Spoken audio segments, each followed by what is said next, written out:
నమస్తే గురుగారు. శ్రీమాత్రే నమః. శ్రీమాత్రే నమః. గురుగారు, అక్టోబర్ 2న సూర్యగ్రహణం ఏర్పడుతుంది అంటున్నారు. ప్రపంచం అంతా వెయిట్ చేస్తుంది. చాలా ట్రెండింగ్ టాపిక్ కూడా అవుతుంది. ఒక్కొక్కరు ఒక్కొక్క విధానంగా చెప్తున్నారు. చాలా రకాల కన్ఫ్యూజన్, టెన్షన్ ఏర్పడుతుంది మాకైతే. మీరు పర్ఫెక్ట్ గా మాకు దారి చూపించగలరు. శ్రీ గురుభ్యో నమః. శ్రీమాత్రే నమః. అచింత్య వ్యక్తరూపాయ నిర్గుణాయ గుణాత్మని సమస్త జగదాధార మూర్తయే బ్రహ్మణే నమః. అయితే ఈ ఖగోళంలో చాలా అద్భుతాలు జరుగుతూ ఉంటాయి. ఈ అద్భుతాల్ని ఏవైతే కనుక గ్రహణాలు జరుగుతాయో అవి చాలా మంది నోట్ చేసి పెట్టుకుంటారు. గురుగారు, ఇవి నోట్ చేసి పెట్టుకొని ఆ తర్వాత జరిగిన ఈవెంట్స్ ఏం జరిగాయి, ఎలాంటి విపత్తులు జరిగాయి అనేది కూడా ఈవెంట్స్ నోట్ చేసి పెట్టుకుంటారు. ఇది ఎప్పటి నుంచో ఈ క్యాలెండర్ మెయింటైన్ చేస్తున్న వాళ్ళు చాలా మంది ఉన్నారు. ఇప్పుడు ఏం జరుగుతుంది అని అంటే, లాస్ట్ టైము ఎప్పుడైతే ఈ ఈవెంట్ జరిగాయో, ఇప్పుడు ఈ సంవత్సరం 2024 ఫిబ్రవరిలో ఒక గ్రహణం ఏర్పడింది. సంపూర్ణ సూర్యగ్రహణం ఏర్పడింది. అది 500 సంవత్సరాల తర్వాత ఒకసారి వచ్చే సూర్యగ్రహణం అది ఏర్పడింది. పూర్తి సూర్యగ్రహణం అమెరికాలో ఫస్ట్ టైం జనాలందరూ కూడా చూశారు. డే టైం మనకి డే టైంలో నక్షత్రాలు కనబడ్డాయి. ఇది ఈవెంట్ అమెరికాలో జరిగింది. ఎప్పుడు? ఫిబ్రవరిలో జరిగింది. చాలా మంది ఈవెంట్ చూశారు. కానీ దాని తర్వాత విపత్తులు అనేటివన్నీ జరిగాయి. అవి అన్ని కూడా నేను చెప్పడం జరిగింది. ఈ ఫిబ్రవరి నుంచి మళ్ళీ మార్చి 29, 2025 వరకు దీన్ని ఏమంటారు అంటే గ్రహణ సంధికాలము, గ్రహణ వేదకాలము అంటారు. అందులోపల మిడ్ ఈవెంట్ అనేది ఒకటి ఉంది. అంటే ఎండ్ టు ఎండ్ కనుక చూస్తే మధ్యలో మిడ్ ఈవెంట్ అనేది ఒకటి ఉంది. మధ్యలో మధ్యగ్రహణము అంటారు. ఆ మధ్యగ్రహణమే అక్టోబర్ 2వ తారీఖు వచ్చేటువంటి మధ్యగ్రహణం. అంటే ఫిబ్రవరి 2024లో ఒక గ్రహణం వచ్చింది.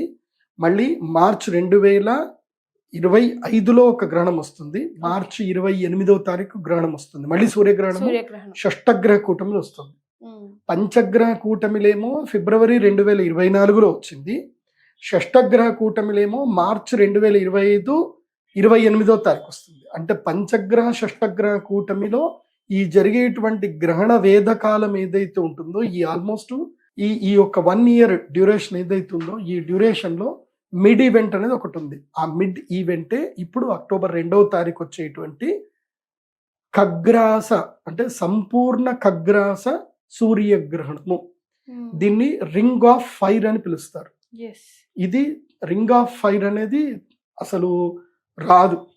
6000 సంవత్సరాల క్రితం ఏర్పడిన రింగ్ ఆఫ్ ఫైర్ మళ్ళీ ఇప్పుడు ఏర్పడుతుంది. ఎప్పుడైనా సూర్యగ్రహణం జరిగితే పార్షల్ గా సూర్యగ్రహణం జరుగుతుంది. అంటే సూర్యబింబాన్ని పూర్తిగా ముంచకుండా సగం నుంచి వెళ్ళిపోతుంది షాడో. ఒక్కొక్కసారి సూర్యగ్రహణం పూర్తిగా మునుగుతుంది. అది 500 సంవత్సరాలకు ఒకసారి జరిగింది. మళ్ళీ 2048లో మళ్ళీ ఈవెంట్ ఉంది, సంపూర్ణ సూర్యగ్రహణం. సో ఇప్పుడు ఏదైతే గనక ఈవెంట్ ఏదైతే ఉందో దీన్ని సంపూర్ణ ఖగ్రాస రింగ్ ఆఫ్ ఫైర్ అంటారు. అంటే చంద్రుడు సూర్యుడి బింబానికి మధ్యలో వెళతాడు, కానీ పూర్తిగా కప్పబడ్డు. చుట్టూ కూడా అగ్నిగోళం లాగా ఒక రింగ్ లాగా కనిపిస్తుంది మనకి. అంటే ఎర్రటి రింగ్ లాగా కనిపిస్తుంది. దీన్ని రింగ్ ఆఫ్ ఫైర్ అని కూడా అంటారు. ఈ సూర్యగ్రహణం ఎప్పుడు ఏర్పడింది అని అంటే, ఇక మీరు కల్కి సినిమా చూడొచ్చు. ఇప్పుడు ఇది కల్కి సినిమాకి ఇది కొంచెం రిలేటెడ్ గానే ఉంటుంది. ఎప్పుడైతే గనక భగవంతుడు మళ్ళీ అవతారం ఎత్తబోతాడో, ఎప్పుడైతే గనక లోక కంటకుడు పుట్టబోతాడో అప్పుడు ఇలాంటిది జరుగుతుంది. జరుగుతుంది. ఇప్పుడు షష్టగ్రహ కూటమి ఎప్పుడైతే పడుతుందో గుర్తుపెట్టుకోండి. షష్టగ్రహ కూటమి అయినప్పుడు ఈ భూ ప్రపంచంలో ఇద్దరు పుడతారు. నేను చెప్పాను, పంచగ్రహ కూటమిలో ఒకడు పుడతాడు, షష్టగ్రహ కూటమిలో ఒకడు పుడతాడు. సో లోకాన్ని నాశనం చేయడానికి ఒకడు పుడతాడు, లోకాన్ని కాపాడడానికి కూడా ఒకడు పుడతాడు. సో ఇలాంటి మాస్టర్స్ పుట్టేటువంటి సంవత్సరమే ఇది. సో ఇప్పుడు ఏం జరుగుతుంది అని అంటే, ఇది మహాభారత యుద్ధం జరిగే కన్నా మునుపు వచ్చినటువంటి సూర్యగ్రహణం. ఈ సూర్యగ్రహణం ఏర్పడ్డమే ప్రపంచానికి కీడు. సో వరల్డ్ వార్ జరగబోతుంది అని అప్పుడే చెప్పబడింది. ఇది మన పురాణాల్లో కూడా ఉంది, ఋగ్వేదంలో కూడా ఉంది. భూమి రక్తంతో తడుస్తుంది అని కూడా ఉంది. భూమి పైన ఎర్రటి పువ్వులు చిగురిస్తాయి, రక్తముతో తడిచిన తర్వాత ఎర్రటి పువ్వులు చిగురిస్తాయని చెప్పి ఋగ్వేదంలో ఉందన్నమాట. సో అదే థియరీ ఇప్పుడు మళ్ళీ రాబోతుంది. ఎందుకోసం అంటే మహాభారత యుద్ధం జరిగింది డిసెంబర్లో. సో ఇది 2004లో కూడా ఇలాంటి గ్రహణం ఏర్పడింది. కానీ ఇలాంటి గ్రహణం కదా, అప్పుడు సంపూర్ణ సూర్యగ్రహణం ఏర్పడింది 2004లో. సంపూర్ణ సూర్యగ్రహణం ఏర్పడిన తర్వాత సునామీ వచ్చింది మనకి. చెన్నైలో భయంకరమైన పెద్ద సునామీ వచ్చింది మనకి. ఇప్పుడు కరెక్ట్ గా 20 సంవత్సరాలు 2024. ఇప్పుడు అక్టోబర్ 2వ తారీఖు ఈ సూర్యగ్రహణము మహాలయ అమావాస్య రోజున జరుగుతుంది. మహాలయ అమావాస్య, మహా ఆలయం. ఆలయం అంటే ఏంటి? పూర్తిగా ఆసమంతాత్ లయతీతి ఆలయం అంటే పూర్తిగా నాశనం చేసేదే ఆలయం. మహాలయం అంటే పూర్తిగా నాశనం చేసేటువంటి ఈవెంట్ డే ఏంటి అంటే మహాలయ అమావాస్య. అమావాస్యలో అత్యంత శ్రేష్టమైనటువంటి అమావాస్య మహాలయ అమావాస్య. మనకి అర్జునుడు కృష్ణుని అడుగుతాడు, కృష్ణ ఈ యొక్క 15 రోజుల్లో తిథుల్లో 15 రోజుల్లో ఏ తిథి శ్రేష్టమైంది అని అంటే కృష్ణుడు అంటాడు 365 రోజులు శ్రేష్టమే అని అంటే, అలా కాదు కృష్ణ, ఏదైనా ఒక తిథికి ఒక ప్రయోజనాత్మకంగా ఉంటుంది కదా, పూర్తిగా సంవత్సరంలో అత్యంత శ్రేష్టమైనటువంటి ఒక 15 రోజులు నాకు చెప్పు అని అంటాడు కృష్ణుడు. చెప్తాను విను అని చెప్పి కృష్ణుడు చెప్పాడు. మొట్టమొదటిది బలిపాడ్యమి. బలిపాడ్యమి పాడ్యమికి శ్రేష్టమైంది. ద్వితీయ యమద్వితీయ శ్రేష్టమైనటువంటిది. మూడవది అక్షయ తృతీయ శ్రేష్టమైంది. చవితి వినాయక చవితి శ్రేష్టమైంది. పంచమి వసంత పంచమి శ్రేష్టమైంది. షష్ఠి సుబ్రహ్మణ్య షష్ఠి శ్రేష్టమైంది. అంటే ఏదైతే షష్ఠి తిథి కృత్తికా నక్షత్రంతో కలిసి వస్తే అది శ్రేష్టమైన తిథి. అలాగే సప్తమి భాను సప్తమి, రథ సప్తమి, ఆదివారం సప్తమి కలిసి వచ్చిన మాఘమాసంలో సప్తమి తిథి రథ సప్తమి, అది శ్రేష్టమైంది. తర్వాత అష్టమి కృష్ణాష్టమి శ్రేష్టమైంది. నవమి శ్రీరామ నవమి శ్రేష్టమైంది. దశమి విజయదశమి శ్రేష్టమైంది. ఏకాదశి భీష్మ ఏకాదశి శ్రేష్టమైంది. ద్వాదశి వామన ద్వాదశి శ్రేష్టమైంది. త్రయోదశి ధనత్రయోదశి శ్రేష్టమైంది. చతుర్దశి నరక చతుర్దశి చాలా శ్రేష్టమైంది. అమావాస్య ఆశ్వయుజ అమావాస్య, అదేవిధంగా మహాలయ అమావాస్య, ఇవి శ్రేష్టమైనటువంటివి రోజులు పూర్తి సంవత్సరం లోపల. పౌర్ణమి వచ్చి ఆశ్వయుజ పౌర్ణమి, కార్తీక పౌర్ణమి, ఈ 2 పౌర్ణమిలు శ్రేష్టమైనవి. ఈ విధంగా పౌర్ణమి అమావాస్యల గురించి 16 రోజుల గురించి కృష్ణ భగవానుడు మనకి జ్యోతిష్ శాస్త్రంలో వివరించాడు. ఇవి మనకి అగస్త్య సంహితలో కూడా ఉంటాయి ఇవన్నీ కూడా. కాబట్టి ఇప్పుడేం జరుగుతుంది అని అంటే ఈ ఈవెంట్ మహాలయ అమావాస్య రోజు జరుగుతుంది. మహాలయ అమావాస్య రోజు ఎప్పుడైతే ఈ సూర్యగ్రహణం ఏర్పడుతుందో ఏమవుతుంది అని అంటే ప్రకృతి జీవనాశనాన్ని కోరుకుంటుంది. సో ప్రకృతి లోపల క్రమేపి ముఖ్యంగా ఎవరెవరినైతే ప్రకృతిని నాశనం చేస్తారో ఆ జాతి మెల్లిగా నశించడం ప్రారంభమవుతుంది. సో ఈ విధంగా ప్రకృతి విలయం అనే దానికి శ్రీకారం అని చుడుతుంది. మానవుల లోపల మధ్యలో ఒకరి మీద ఒకరికి వైరం పెరుగుతుంది. ఇప్పుడు గనక చూస్తే ఉక్రెయిన్ రష్యా వార్ అనేది జరుగుతుంది. ఇప్పుడు నాటో దళాలు ఏమంటున్నాయి, ఇంకా మేము ఉక్రెయిన్ తోటి సిగ్నేచర్ చేసేసుకుంటున్నాము, మేము వచ్చేస్తున్నాము అని నాటో దళాలు అంటున్నాయి. ఆల్మోస్ట్ నవంబర్ ఎండింగ్ వరకు ఉక్రెయిన్ నాటో లోపలికి వెళ్ళిపోతుంది. ఇక ఉక్రెయిన్ నాటోలోకి వెళ్ళిపోయింది అని అంటే నాటో మొత్తం కూడా దేశాలన్నీ కూడా ఉక్రెయిన్ తోటి సపోర్ట్ ఉన్నట్టే. సో అప్పుడు రష్యా ఏకాక అవ్వదు కదా, రష్యాకి కూడా సపోర్ట్ చేసే దేశాలు చైనా కలిసి వస్తుంది.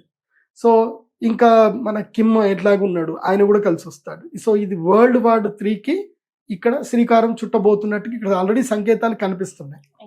సో ఈ గ్రహణ ప్రభావం ఆ సంకేతాలకి అగ్రిమెంట్ ఇచ్చినట్టుగా, స్టాంప్ వేసినట్టుగా ఈ గ్రహణ ప్రభావం దాని మీద ఎఫెక్ట్ అయితే ఉంటుంది.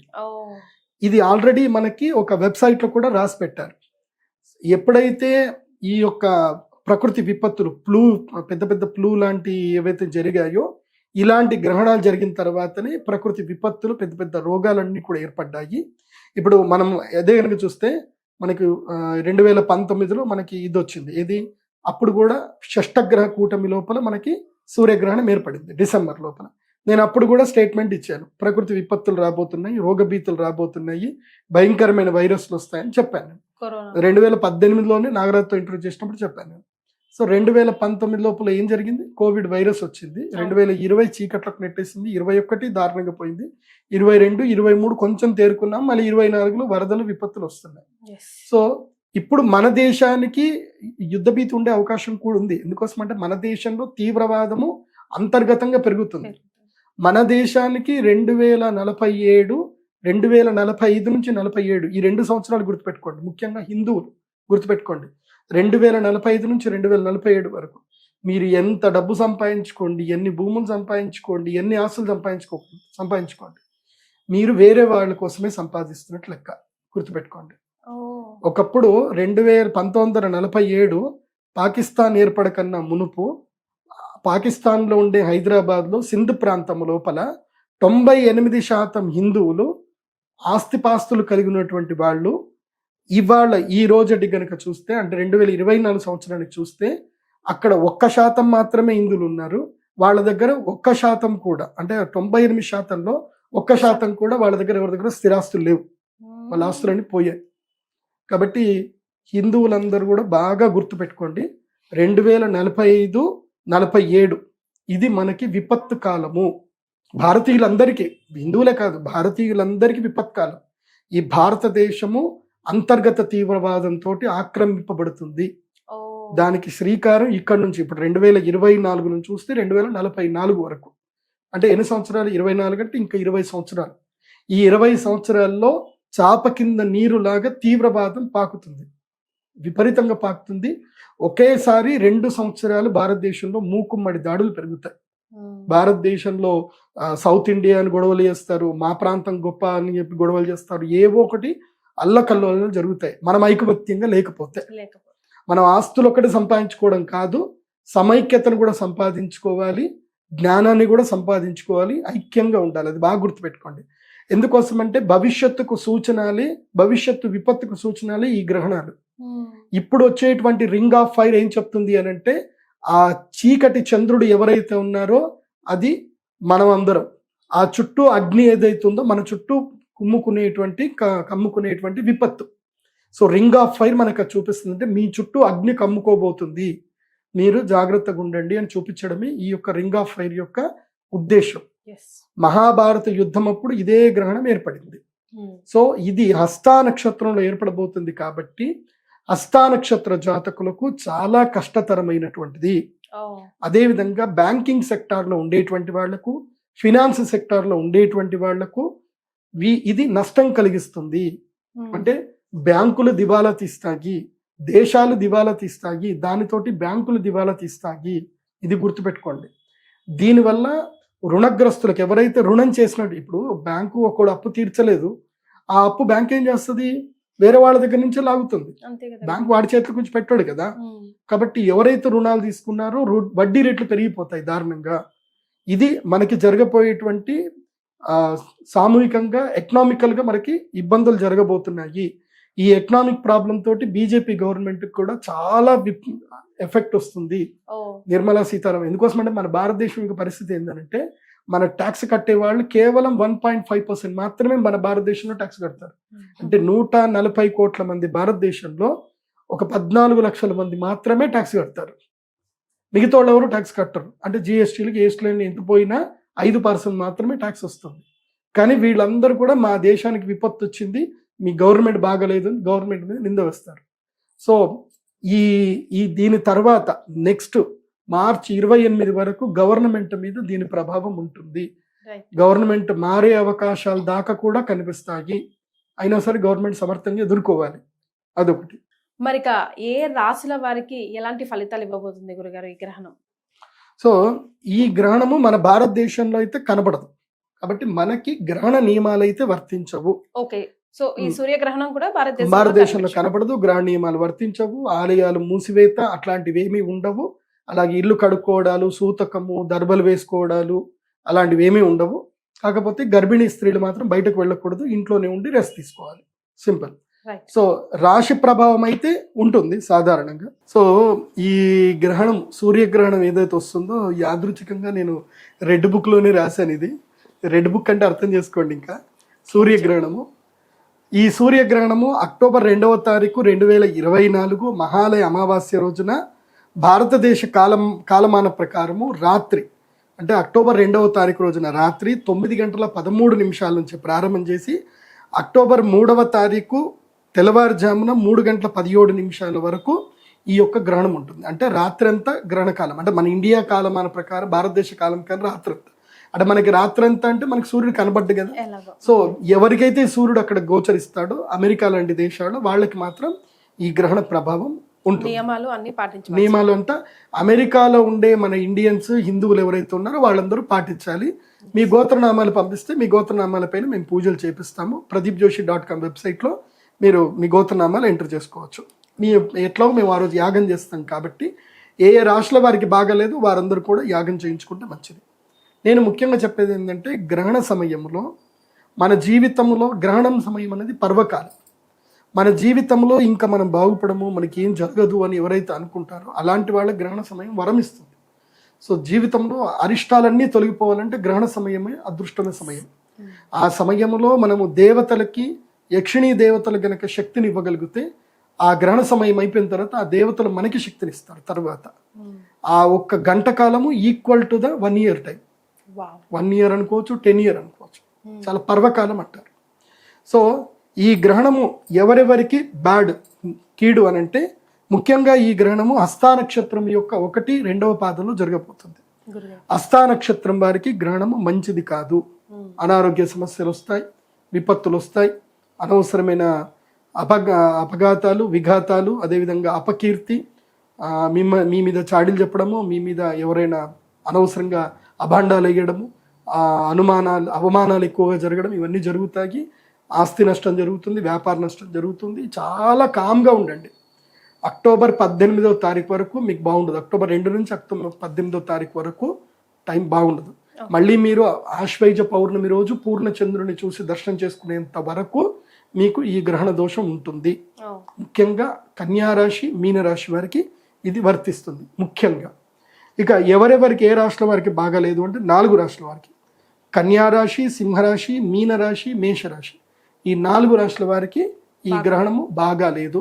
ఇది ప్రపంచంలో ఎక్కడ ఉన్నా సరే వాళ్ళందరికీ బాగా ఉండదు. ఇది కేవలము గ్రహణం చూసే వాళ్ళకే కాదు, ప్రపంచంలో ఎక్కడ చూసే వాళ్ళకేమో 100% ఎఫెక్ట్ ఉంటుంది. గ్రహణం ఎక్కడైతే కనబడదో వాళ్ళకి 50% ఎఫెక్ట్ ఉంటుంది. ఇక బ్యాడ్ గనక చూస్తే గనక బ్యాడ్ చెప్పేశాను. సో ఇంకా గుడ్, ఈ గ్రహణం వల్ల ఎవరికి మేలు జరుగుతుంది అని అంటే కనుక కర్కాటక రాశి, మిథున రాశి, కుంభరాశి, వృశ్చిక రాశి వీళ్ళకి మేలు జరుగుతుంది. 100% చూసే ఎవరికైతే గ్రహణం కనిపిస్తుందో వీళ్ళందరికీ మేలు జరుగుతుంది. ఎవరికైతే కనబడదో వాళ్ళకి 50% అయినా మేలు జరుగుతుంది. ఇక నార్మల్ మకర, ధనస్సు, వృషభ, తులరాశి వాళ్ళకి నార్మల్గా ఉంది. కాబట్టి ఇది బాగా గుర్తుపెట్టుకోండి. ఈ గ్రహణము కన్యా, సింహ, మీన, మేషరాశి వాళ్ళకి బాగా లేదు. మరి పరిహారాలు ఏం చేసుకోవాలి అని అంటే ఎవరి జాతకంలో అయితే గనక సూర్యుడు, రాహువు కలిసి ఉన్నా, సూర్యుడు, కేతువు కలిసి ఉన్నా మీ జాతకం, ఎందుకోసమంటే జాతకంలో ఎట్లా చూసుకోవాలండి అని డౌట్ వస్తుంది కదా. మీకు చెప్పేది ఏంటంటే నా వెబ్సైట్లో pradeepjoshi.com వెబ్సైట్కి వెళ్ళిపోయి హోరోస్కోప్ పీడిఎఫ్ని మీరు ఆర్డర్ చేసుకోండి. మీకు పీడిఎఫ్ ఫైల్ వస్తుంది. అందులోపల మీ జాతకంలో 3వ పేజు 4వ పేజీలో ఉన్న లగ్న కుండలి అని పెద్ద కుండలి ఉంటుంది. ఆ కుండలిలో రవి, సూర్యుడు, రవి, రాహువు కలిసి ఉన్నారో చూసుకోండి. అలా కలిసి ఉంటే మీరు శ్రీచక్రపీఠం వచ్చేయాలి ఆ రోజు పక్క. రవి, రాహు ఒకే గడి లోపల రవి, రాహువులు ఉన్నారు, ఒకే గడిలో రవికేతువులు ఉన్నారు, శ్రీచక్రపీఠం పరిగెత్తుకుంటూ రావాలి. ఒకే గడిలో ఇది అక్టోబర్ 2వ తారీఖు రావాల్సింది. అక్టోబర్ 2వ తారీఖు రవి, రాహువు, రవి, కేతువు కలిసి ఉంటే అక్టోబర్ 2వ తారీఖు పరిగెత్తుకుంటూ వచ్చేయాలి. రాత్రి పూజ. దూరంగా ఉండే వాళ్ళ పరిస్థితి అంటే ఇండియాలో ఉంటే వీలైతే రండి, రాలేదు అని అంటే గోత్రనామాలైనా చెప్పించుకోండి. మేము లైవ్ పెడతాము, లైవ్ టెలికాస్ట్ అయినా చూసి అక్కడి నుంచి మీరు సూర్యారాధన, ఓం నమ శివాయ, శ్రీమాతృ మంత్రాన్ని అందరూ జపం చేసుకోండి. అయితే అక్టోబర్ 2వ తారీఖు రాత్రి యాగం ఉంటుంది, అరిష్ట నివారణ తంత్రము యాగం ఉంటుంది. కాబట్టి అక్టోబర్ 2వ తారీఖు రోజున ఎవరి జాతకంలో అయితే రవి, రాహువు, రవి, కేతువు కలిసి ఉన్నారు తెలుసుకోండి. ఇంకొకటి, ఎవరైతే గనక సూర్యగ్రహణానికి చంద్రగ్రహణానికి మధ్యకాలంలో పుట్టారో, లేదా చంద్రగ్రహణం అయిన తర్వాత 15 రోజులకి, లేదా సూర్యగ్రహణం అయిన తర్వాత 15 రోజులకి ఎవరైతే పుట్టారో వాళ్ళు గ్రహణ వేదతో పుట్టారు. అది గుర్తుపెట్టుకోండి. అది ఎలా తెలుసుకోవాలి అని అంటే simple, me date of birth, time, place రాసుకోండి. గూగుల్లో మీ సంవత్సరం, ఇప్పుడు ఉదాహరణకి మీరు 1982లో పుట్టారు, lunar and solar eclipse in 1982 అని కొట్టండి. సో మీరు ఉదాహరణకి అక్టోబర్ 2వ తారీఖే పుట్టారు అనుకుందాం. అక్టోబర్లో ఒక సూర్యగ్రహణం ఏర్పడింది 1982లో. సో అక్టోబర్ 15వ తారీఖు ఏర్పడింది సూర్యగ్రహణం. అంటే మీకు గ్రహణ వేద ఉన్నట్టు లెక్క. అంటే అక్టోబర్ 2వ తారీఖు నెల రోజులు అటు నెల రోజులు ఇటు ఏది ఉన్నా మీకు గ్రహణ వేద ఉన్నట్టే గుర్తుపెట్టుకోండి. అంటే మీరు ఆల్రెడీ మీ అమ్మ గర్భంలో ఉన్నారు నెల రోజుల తర్వాత, అంటే అక్టోబర్ 2వ తారీఖు మీరు పుట్టారు అని అంటే సెప్టెంబర్లో చంద్రగ్రహణం కానీ సూర్యగ్రహణం కానీ ఏర్పడింది అనుకోండి, అంటే మీరు మీ అమ్మగారి యొక్క గర్భంలో ఉన్నట్టే లెక్క ఆ గ్రహణ సమయంలో. సో గర్భవేదం ఉంటుంది. తర్వాత అక్టోబర్ తర్వాత సూర్యగ్రహణం కానీ చంద్రగ్రహణం 15 రోజుల్లో ఏర్పడింది.